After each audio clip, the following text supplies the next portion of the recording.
కొడుకు అది పీకుతాడు ఇది పీకుతాడు అని తెగ రెచ్చిపోయావు కదే. ఇప్పుడు నీ కళ్ళ ముందే చచ్చి పడున్నాడు.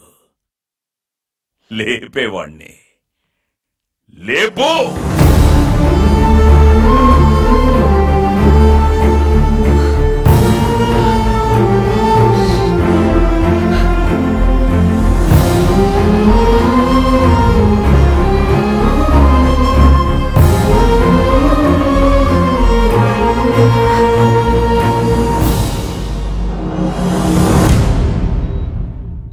అప్పుడే నిన్ను చూశాను.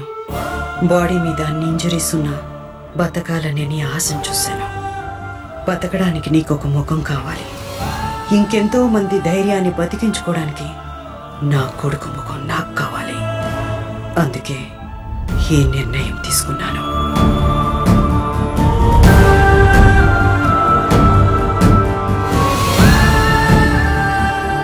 ఇవన్నీ నేనే నీకు చెప్దాం అనుకున్నాను, కానీ నువ్వు వెళ్ళిపోయా.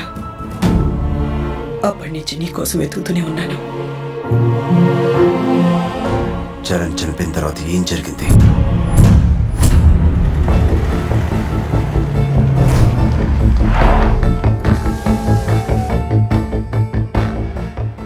వెళ్ళు. తర్వాత ఏం జరిగిందని అడిగావు కదా, వెళ్ళు, నీకే తెలుస్తుంది.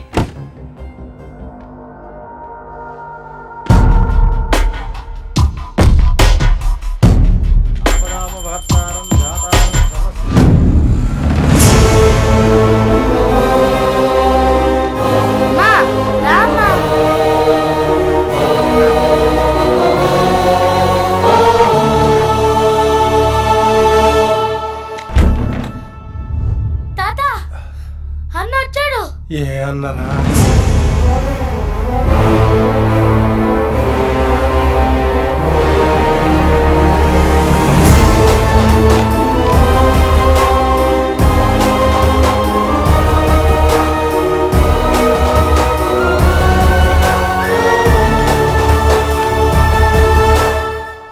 చరణ్ బాబు,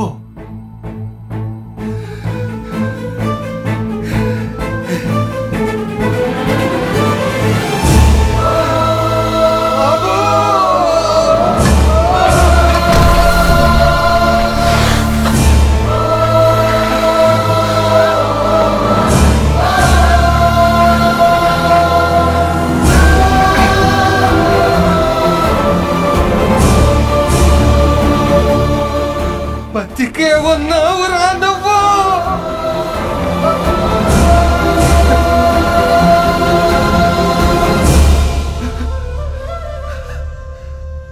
వచ్చాడాడు.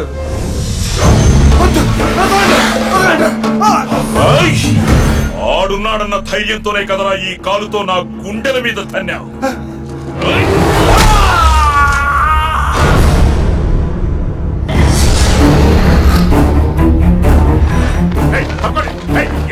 ధర్మ పంపించాడు. ఎవడైతే నాకేట్రా.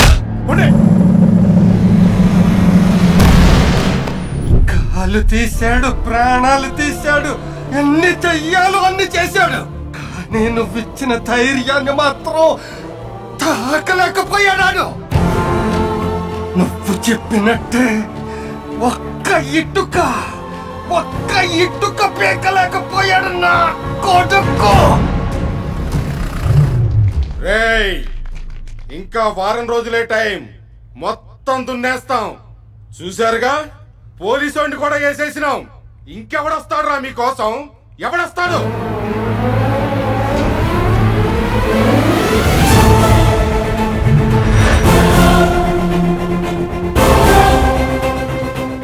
ఏ ముసలోడా, ఈసారి ఎవరిని తీసుకొచ్చినావురా?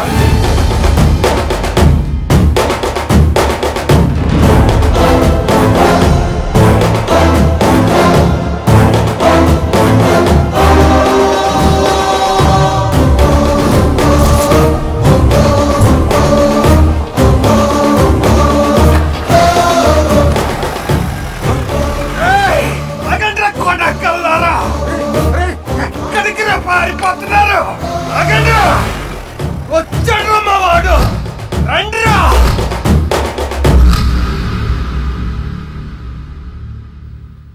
నా కొడుకిచ్చిన ధైర్యంతో వాళ్ళు సంవత్సరం పాటు పోరాడుతూనే ఉన్నారు. అదే వాడు బతికుంటే. బతికే ఉన్నాడు.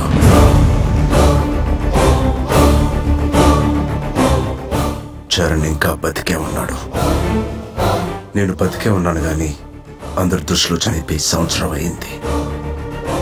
కానీ చరణ్ చనిపోయి సంవత్సరం అయినా అక్కడ ఉన్న ప్రతి ఒక్కడిలో ఇంకా బతికే ఉన్నాడు. బతకడం అంటే అది. వాడిలాగా బతకకపోతే ఈ బ్రతుకు అర్థం ఉండదు. బతుకుతా, మీ చరణ్ లాగే బతుకుతా.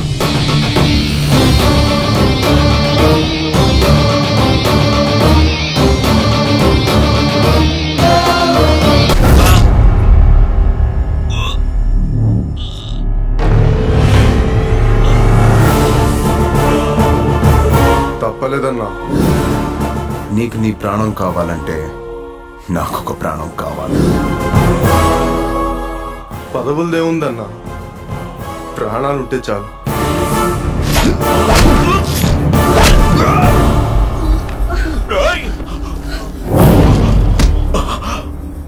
పది నిమిషాల ముందు నిన్ను చూసినప్పుడే నా చావు నేను చూసేశాన్రా. కానీ పోతే నేనొక్కడే పోను. నిన్ను నాతో పాటే తీసుకెళ్తా.